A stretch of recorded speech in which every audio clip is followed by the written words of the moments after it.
Hoy hablaremos sobre Cleopatra, mejor conocida como la reina de Egipto.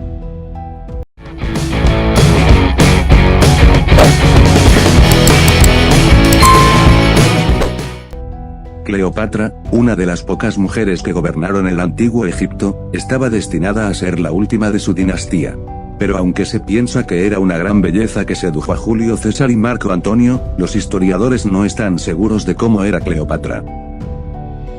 ¿Era hermosa? Discutible. ¿Era encantadora? Probablemente. ¿Era políticamente astuta y estaba empeñada en usar tanto su género como su enorme poder para satisfacer sus necesidades? Ciertamente. Quizá ninguna figura histórica haya encendido tanto las pasiones y los debates como Cleopatra VII. Destinada a ser la última de su dinastía, la faraona egipcia utilizó la seducción y la astucia política para promover los intereses del antiguo Egipto frente a la expansión romana. Cleopatra apoyó los avances en la ciencia y la medicina. También contribuyó a la gran biblioteca de Alejandría, que finalmente fue destruida tras la muerte de Cleopatra durante la ocupación romana. Los textos en árabe destacan su legado como científica y académica. Pero aunque es una de las mujeres más conocidas de la historia, hay poco que los historiadores y arqueólogos puedan decir con certeza sobre Cleopatra. Esto es lo que se sabe sobre la reina legendaria, pero misteriosa. ¿Quién fue Cleopatra? Nacida del rey egipcio Ptolomeo Xi y Auletes y de una madre desconocida, Cleopatra era miembro de una antigua dinastía griega que se había apoderado de Egipto en el año 305 a.C. Aunque el reino ptolemaico había adoptado algunas tradiciones religiosas egipcias, gobernó desde la ciudad mayoritariamente griega de Alejandría. Como resultado, Cleopatra creció hablando griego koine, aunque, según los informes, fue la única de su linaje que también aprendió egipcio. Su vida estaría inextricablemente ligada a los disturbios en Egipto y la política del Imperio Romano. Cuando su padre murió en el 51 Cleopatra, que entonces tenía 18 años, se vio envuelta en una controversia sobre cuál de los hijos de Ptolomeo Xi debería gobernar Egipto. Al principio, gobernó junto con el joven Ptolomeo Xi, incluso casándose con él en una especie de guiño a la tradición egipcia. Pero el joven rey quería el trono para sí mismo, y pronto estalló la guerra civil cuando formaron facciones para ayudarlos a obtener todo el poder. En respuesta, Cleopatra huyó brevemente a la Siria controlada por los romanos. El padre de Cleopatra simpatizaba y dependía de Roma durante su gobierno. Los hermanos en guerra no eran diferentes, y rápidamente se alinearon con diferentes bandos en la guerra civil que se estaba gestando en Roma. Desde su exilio en Siria, Cleopatra recurrió a Julio César, entonces un general y político que intentaba convertirse en el único dictador de Roma, en busca de ayuda para recuperar su trono. A pesar de la dramática diferencia de edad, César era unos 30 años mayor que Cleopatra, y del hecho de que estaba casado, comenzaron una relación romántica y él prometió apoyarla. En el 47 a.C., mientras huía de las tropas de César, Ptolomeo Xi se ahogó en el río Nilo cerca de Alejandría. Con Egipto en manos de César, Cleopatra recuperó el trono, se casó rápidamente con su hermano de 12 años Ptolomeo Xi, y lo declaró su cogobernante. Cleopatra dio a luz a un niño que sus contemporáneos supusieron que era el hijo de César, a quien llamó Cesarión. Cleopatra había estado en una visita prolongada a Roma en el momento del asesinato de César y permaneció allí brevemente con la esperanza de convencer a los romanos de que reconocieran a Cesarión como el legítimo heredero del poder romano. Sin embargo, pronto regresó a Alejandría, donde se cree que hizo asesinar a su hermano con veneno antes de ocupar su trono una vez más junto a Cesarión. César estaba muerto, pero la relación de Cleopatra con Roma estaba lejos de terminar.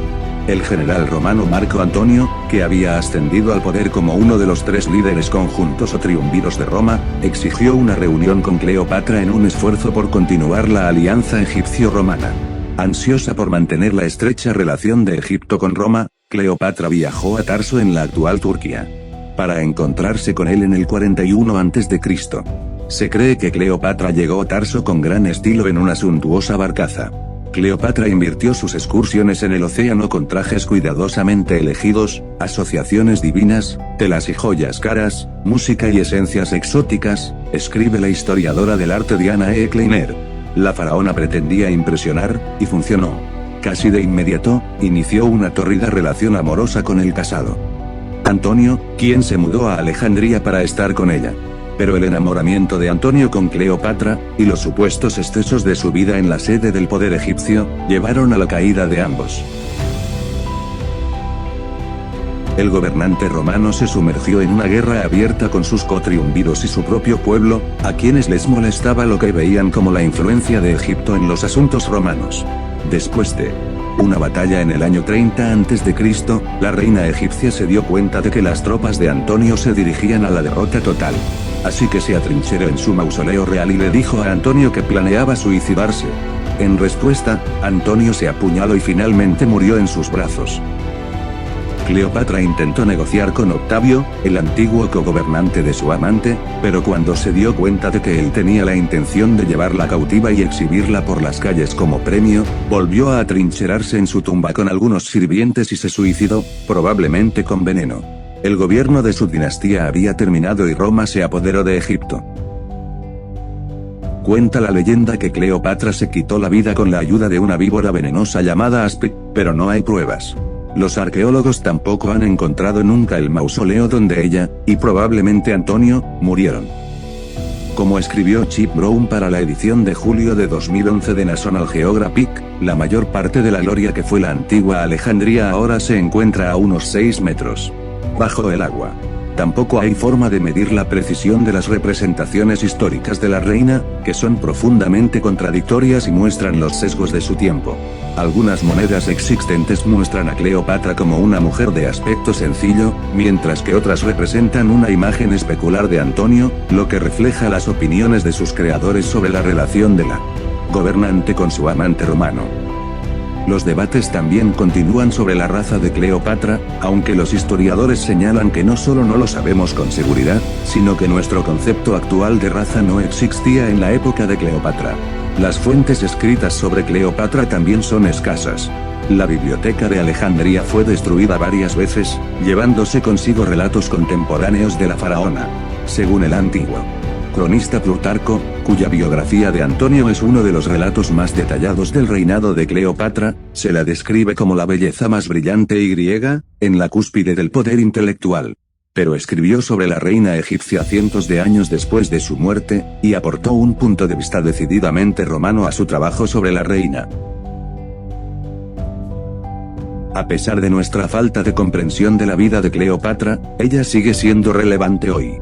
Se ha ganado una reputación casi legendaria como política astuta con una capacidad casi sobrehumana para seducir. Aunque lo primero era casi seguro, es posible que nunca sepamos por qué algunos de los hombres más poderosos del mundo sucumbieron a los encantos de Cleopatra. Lo cierto es que, más de 2000 años después de su muerte, la mujer que con tanta astucia gobernó a los hombres y a su pueblo aún logra encantar y desconcertar al público mundial. Y hasta aquí la historia de hoy. Nos veremos en nuevos episodios. Y seguiremos aprendiendo. No olvides suscribirte al canal y dejar tu like. Hasta la próxima, amigos.